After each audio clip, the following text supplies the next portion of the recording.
नमस्कार दोस्तों, मैं आपका दोस्त मयंक कुमार एक बार फिर से आप सभी का अपने YouTube चैनल यूजफुल जानकारी में हार्दिक स्वागत करता हूं। दोस्तों, आज हम फिर एक बार मृत्यु के विषय में बात करने वाले हैं। मनुष्य जब अपने जीवन में मृत्यु से पहले कम समय देखता है तो छटपटाता है, घबराते हैं, तड़पते हैं कि क्या करें। जैसे एक पिता अपनी बेटी के विवाह में छटपटाता है, उसके पास पैसे नहीं होते।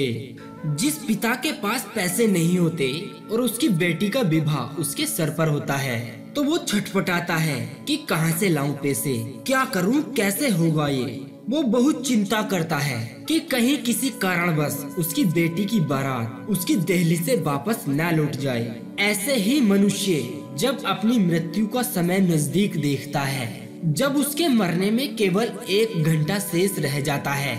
याद रखना मेरे दोस्तों, ये मैं आप सभी को बता रहा हूँ जो कि हमारे धार्मिक ग्रंथ गरुड़ पुराण में विस्तार से लिखा हुआ है।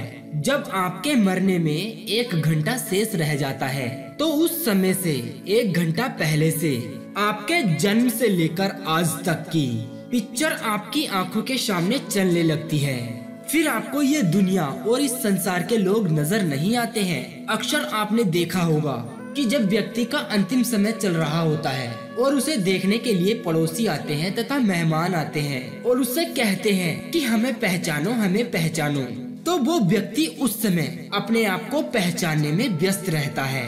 1 घंटा पहले आपके मरने के या फिर मेरे मरने के 1 घंटा पहले सबके सामने आपके जन्म से कैसे आपका जन्म हुआ था, कैसे आपने अपना लड़प्पन व्यतीत किया, कैसे जवानी गुजरी और किस किस का दिल आपने दुखाया, किस किस को आपने परेशान किया, किस किस पर आपने अत्याचार किया, किस किस की आपने सेवा करी, उसके चरणों को दबाया, रोटी दी, पानी दिया, क्या क्या आपने अपने जीवन में अब तक किया है।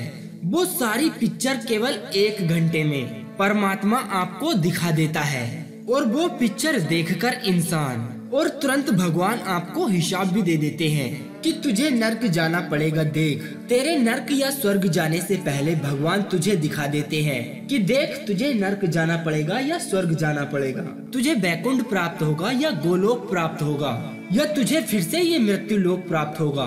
तूने अपने जीवन भर में इतने पाप किए हैं, इतने पुण्य किए हैं, तेरे सारे पाप और पुण्यों की लिस्ट तेरे सामने रख देता है परमेश्वर।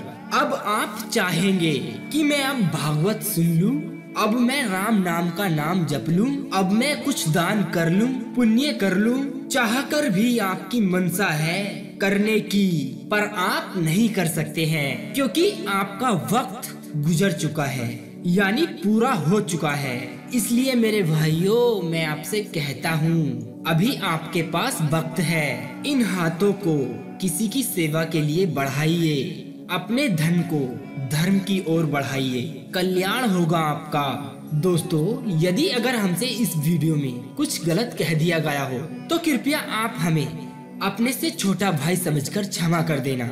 और यदि आपका इस वीडियो के बारे में कोई सुझाव हो तो कृपया आप हमें कमेंट के माध्यम से जरूर बताइएगा। और आप इस वीडियो को लाइक करके अपना प्यार हमेशा की तरह हमें जरूर देना। और अगर आपने अभी तक हमारे इस YouTube चैनल को सब्सक्राइब नहीं किया है तो कृपया आप हमारे इस चैनल को सब्सक्राइब कर लें। तो अब दीजिए हमें इजाजत, ताकि हम आप सभी के लिए एक और ऐसी ही अनसुनी व रोचक जानकारी को ढूंढकर ला सके। तब तक के लिए आप अपना ध्यान रखिए और हमेशा मुस्कुराते रहिए।